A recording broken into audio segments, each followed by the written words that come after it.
તો અમરેલી જિલ્લાના રાજુલા પંથકમાં હની ટ્રેપ આચરીને નિર્દોષ લોકોને ફસાવતી ટોળકીને પોલીસે ઝડપી પાડી છે।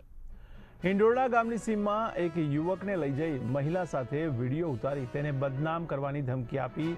લાખો રૂપિયા પડાવવાનું કાવતરું પોલીસે નિષ્ફળ બનાવ્યું છે।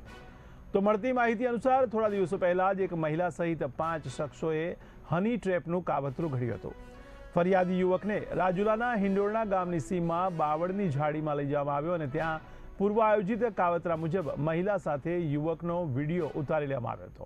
આ દરમિયાન અન્ય શખ્સોએ ત્યાં ધસી આવી યુવકને મૂઢ માર મારી ડરાવી ધમકાવીને લૂંટ ચલાવી હતી। પોલીસે હની ટ્રેપના રેકેટમાં સામેલ મુખ્ય એક મહિલા સહિત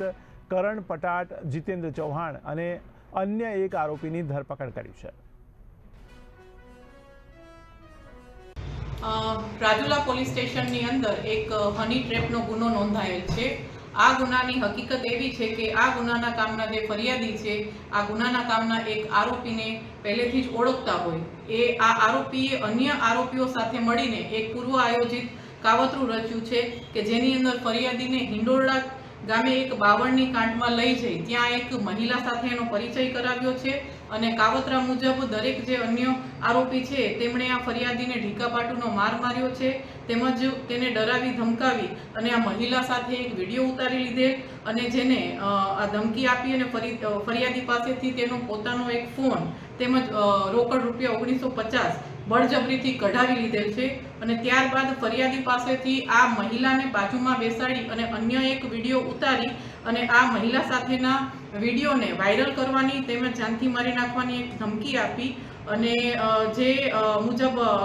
ગુના મુજબ ભારતીય ન્યાય સંહિતાની કલમ 308(5), 115(2), 351(3), 352, 54 અને 61 મુજબ રાજુલા પોલીસ સ્ટેશનની અંદર ગુનો નોંધાયેલ। હવે આ ગુનાની જે તપાસ છે એ અહીંયાના જે પીઆઈ શ્રી વીએમ કોલાદ્રા સાહેબ કરી રહ્યા છે અને ગુનાની ગંભીરતાને તરત જ ધ્યાનમાં લઈને આ સતર્કતા દાખવીને તેમણે પોતાની ટીમને